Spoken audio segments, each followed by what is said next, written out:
So I'm going to talk about results and developments we have with two projects that relate to searching for ET and extraterrestrial probes. Let us start first with a mind experiment. Imagine if, instead of searching or instead of waiting for a UFO to hover over your head, you could actually use some kind of technique to search for unidentified objects that are non-human. And not only to do these searches, but also, in case you detect it, directly get a spectrum in real time that would characterize it. Directly localize it in 3D so that you know where it is. And directly validate it with multiple instruments so that you know that nothing here is wrong. And imagine now that you could also do that and get rid of all human objects, let's say satellites, space debris, and you know that that's not human. I would be quite interested in such an experiment. And I'm going to talk about a potential way how I can do that, more or less, in the second half of my talk, when we are planning to build a global network that permits us to, with help of wide-field telescopes and high-speed cameras, catch short flashes of light associated with non-human objects, either like fast reflections or short laser pulses or other kind of emissions. And the point of all this is that you want to really minimize the number of false positives, because scientists are sometimes a little lazy and you don't want to go through too much data. And you can find a paper in the brief where we describe the beginning of this project in February, where the goal is to detect, localize, verify, and reproduce any finding in real time. Because once you see such a short flash, you don't know when you're going to see it again, and especially if you see multiple of them, now you might have to wait years until you find it. And when our goal is not to find the thing that can't be identified. Our goal is to search for a specific, identifiable signature from an ET probe or non-human object, or UFO, or whatever you want to call it. And which means that we are narrowing it down quite a lot to a specific hypothesis. Our search range is going to be up to 150 million kilometers from the Earth. And again, this instant validation and instant spectra and instant localization is going to be the most important bit. And in this way, we will get spatial resolution, a time resolution, and a spectral resolution of any discovery. However, before I'm going to tell you about the project, I'm going to tell you about the history of why we want to do it this way and not in any other way.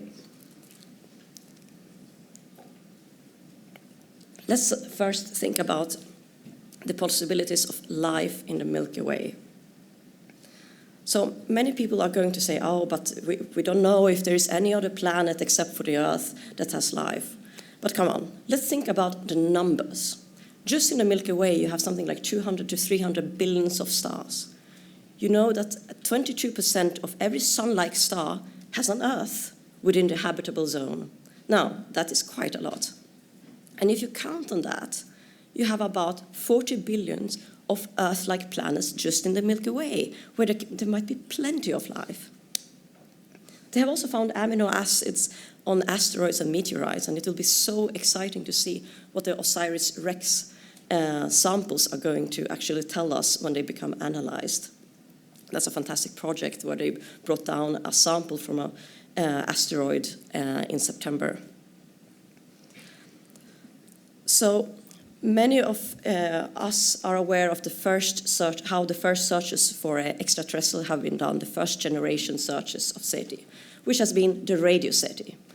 Many people associate SETI with an institute, but SETI is actually a field of research, and where people have mostly been dedicated to these searches for their artificial radio signals. One has been using the Green Bank telescopes, and one is also using the Allen telescope array, and one is doing that since the 1960s, because this was the easiest way to look for ET. And I don't know how many of you are familiar with the movie Contact, where you have Dr. Ellie Arroway searching for radio signals, and she searches, and finally she finds them. And that's kind of what the movie is about. I'm sad to say that in real life, she's still searching.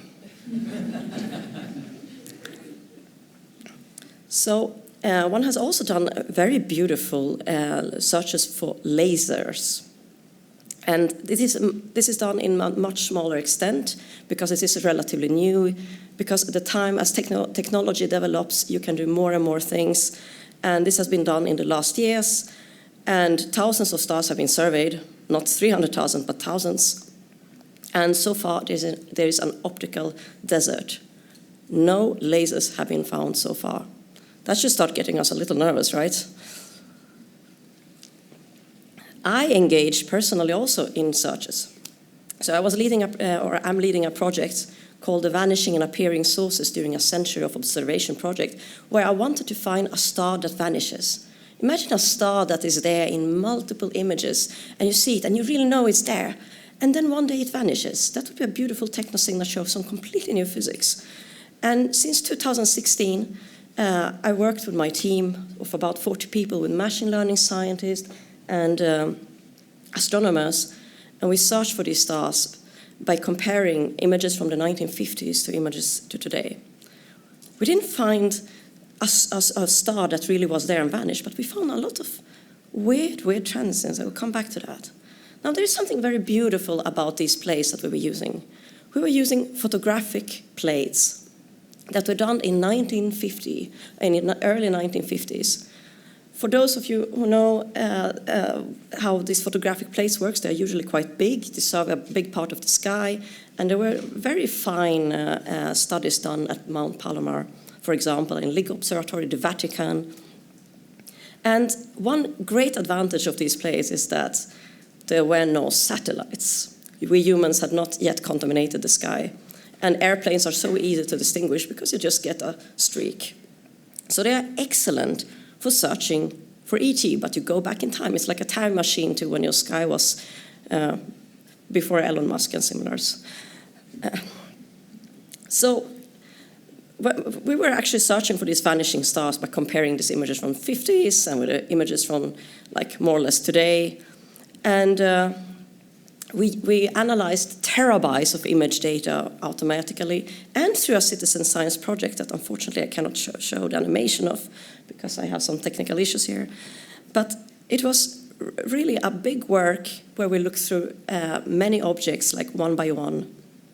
And we found many short flashes that appear on one image and they don't appear again. They were appearing very shortly, briefly on these photographic plates and then just vanish. Something that vanishes at timescales less than 50 minutes. So that was quite interesting, but not as interesting as when we found 9 of them in a small region of the space that appear and vanish within 50 minutes. Because then we say as astronomers, oh, what on earth is that? The paper caused a lot of astronomers getting stressed over social media, saying that they should not be citing the paper because of some sociological issues. Actually, the same people who usually are going for AVI also went for me. Astronomers are bored sometimes. And what happened here is that we see these images. You see the green circles. You have ignore the purple circles that are scanning defects that we could distinguish by comparing different scans.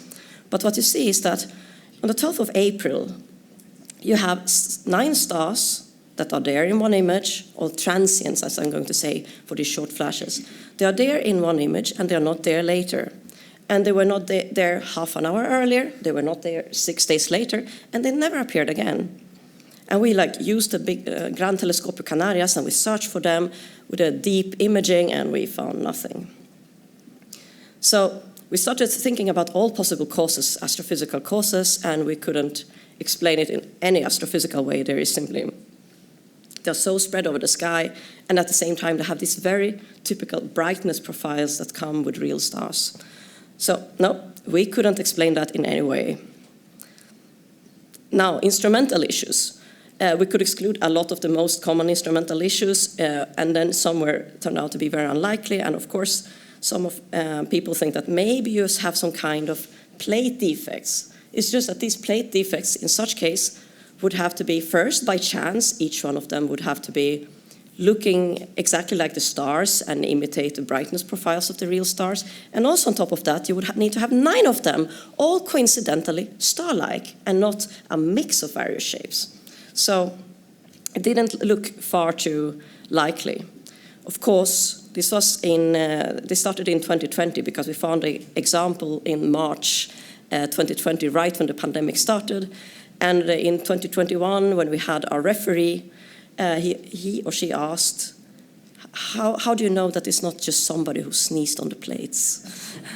And we had to look at the images, look at the size, and we could show nobody sneezed on the plates. We still had one more idea, and that is that possibly some photographic plates, especially like X-ray images, were sensitive to nuclear fallout from atomic bomb tests. And they could produce some kind of fog stars, maybe not exactly the same profiles. And we thought that this might have been an explanation, so we checked with the official atomic bomb test in the United States. Unfortunately, there were none that year. And since I'm not a conspiracy theorist, I went on further. So there is something that can actually produce these 9 objects that we see and later don't see. And that is if you would have either some emissions from something, let's say a non-human object in the sky, or reflections, solar reflections. And well, we know it's 1950, so there were no human objects there, but this is a possibility. And we wrote about it, and this started triggering my imagination because I, of course, want to know if there are more ways how one can test this possibility. This was the only thing we could come up with that actually worked for the paper. Of course, we couldn't write it that way. One has to always write it very, very conservatively if you want it published. So I started thinking about what are the other ways of predicting the signatures of these ET probes. Well, multiple transients is one of them. Then you can have triple transients if you have a rotating dish, I learned. But also you can have transients along a line. They don't have to be equally spaced. They can have different kind of spacing, and it depends all on the complexity of the geometry of these glinting objects. But once you have these very flat and reflective surfaces, you can simply have them along a line. So we sent this to Acta Astronautica. We had 2 or 3 referees. They were very happy with the hypothesis test. Perfect, accepted. And now I thought, let's just carry it out. So this is just, we learned, of course, also, I will just add as a parenthesis that if you have at least 4 of them, then it becomes a very good signature of that you have transients falling on a line associated with movement in the sky. And in that way, you can also even clearer say that these are no plate defects, as many people, or some people, I will say, are going to say is a risk that it is. So did we find something? Well, we actually did find some examples of these things. And I'm going to show you the top 2 candidates. We put them on archive last year. One is from the 6th of August, 1954. I list the probability. Also, and another, the best example is from the 28th of July, 1952. We'll come back to this. And you see here also these 5 things that are there, and they just suddenly vanish. So it's kind of becomes very fun. Now, this paper I sent again to the journals. And once you write that there is some kind of, once you get a positive results, the journals get nervous. So it doesn't even go to review. It doesn't matter that we carried out exactly the same hypothesis test that we already had published, and we didn't deviate in any way from the published plan. This paper has a real issue even just getting to the review process. So what are the implications? Well, what I try to convey is that there is some very unexplainable flashes that come in multiples in the old photographic plates that shouldn't be there. And these are in plates taken before 1957. A possibility is that we see something artificial further out. A possibility is that there is, of course, still something wrong with the plates, but I think there's a lot of coincidences that have to line up for such plate defects to both appear in multiples and always perfectly imitating the stars, and at the same time being aligned in some cases. And of course, if it turns out, we actually estimated the surface number density of these objects. You can always go to the archive paper. Now there's something more fun. We have a new paper out. And this makes it even harder for the so-called plate defect hypothesis, because suddenly we have 3 very, very bright stars that you can see there that are beautiful, 2 overlaying and 1 here, that are seen there on the 19th of July 1952. And you look later, and we actually looked both half an hour earlier and 1 month later, and all this image we had, and they weren't there. Now, my colleagues were trying to see, can we explain this in some ways in terms of gravitational lensing? And they could possibly do it for this particular case if they placed something that was more or less a Milky Way supermassive black hole causing it, and not far from the Earth. And then you can do that. And then once you have 80 of these examples, you can start wondering a little. Let's say we didn't get closer to an explanation with this paper, but we really liked the very beautiful example that we found that gives even more weight to these multiple transients. You can see here, is there in July 1952, it's not there in October 91. You can see it in Pan-STAR, you can't see it in Pan-STAR sighting, not in ZTF. And then we used the world's largest optical telescope, a 10.4 meter on La Palma. Our colleague did beautiful images in the red, in the blue, and we saw nothing there. So we published a paper, discreetly written, and it got lots of, like hundreds of thousands of views on various YouTube influencers' channels. They got very interested. Now there's just something I want to share a coincidence with you. There's something very funny about the date that I didn't know about when we found the triple transients. Another of my friends, actually, my media agent, pointed out, you know, that date rings a bell. So then I went back and I decided to take a look at the other candidates, these aligned ones, at the top candidates that we had, because we had 5 candidates listed. And we have still a problem. That again, it coincides very close to these Washington events. And I'm going to say, it's just a coincidence, probably. So that is why we now are trying to figure out how can we test these multiple transients and actually find out if these were coincidences or if this is a real phenomenon, because I think it is a real phenomenon. We have like too many examples, but how can we test if this is related to, for example, reflections or emissions associated with non-human objects? This is the key question. And that we can do, and we have created a new project called ExoProbe that I'm leading. And I'm going to tell you about that, because this is going to be completely new. We have just started it. And I'm going to argue again for why we should do it this way, because I believe in that extraterrestrial probes are highly likely. I think Avi has been giving many arguments for why this is such a realistic idea, because we humans can send something to another star. Why shouldn't they be able to send something to us? It's just natural.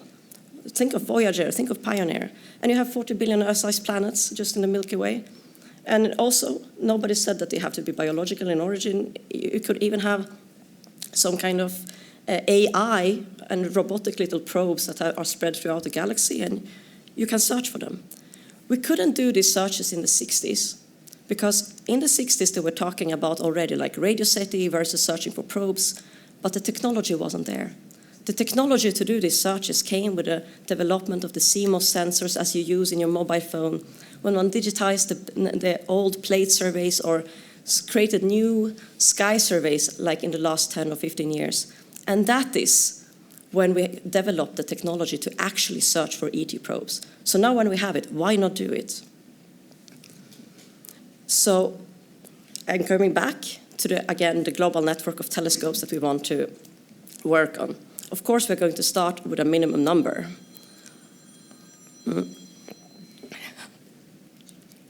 So the idea here is that just to repeat it for those who maybe forgot, is that we want to detect unidentified object. We want to validate it directly through multiple telescopes. We want to acquire the spectra and see what is it? Is it different? Is it similar? What are we actually seeing? And we want to localize it, because if you have many telescopes, there's something very beautiful about all that. You can localize it so accurately that you can go there and bring it down.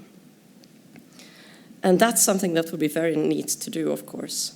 So I work on this with several more scientists, primarily Geoff Marcy, who is our exoplanet pioneer and discovered the first, like 75% of all the first exoplanets.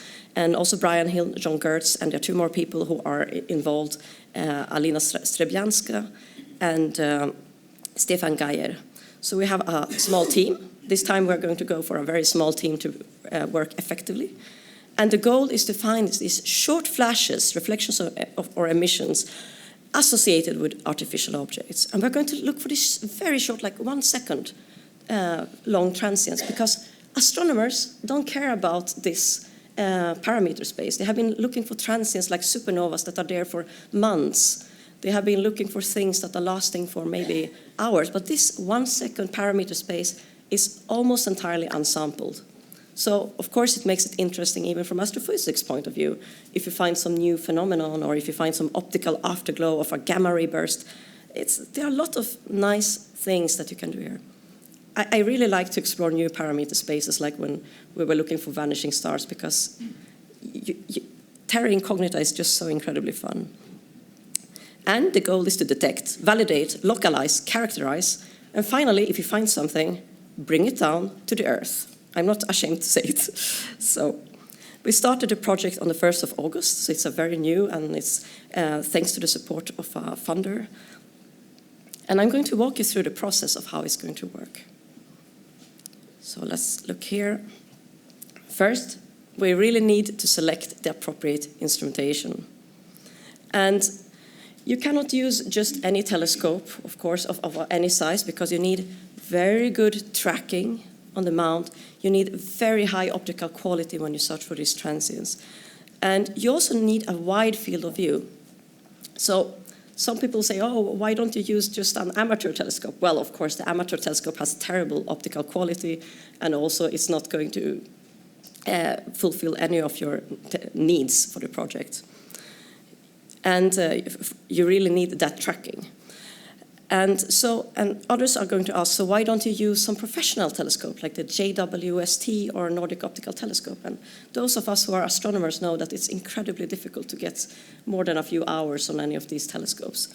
And moreover, the field of view matters, because like JWST has a very small field of view. So if you're going to try to use any of those super telescopes, you're going to end up with something like much fewer of transients that you can discover. So you really need to balance it, have a balance between the field of view, the depth you search for, because you cannot use, let's say, mobile phones have a very big field of view, but they don't have very much of a depth.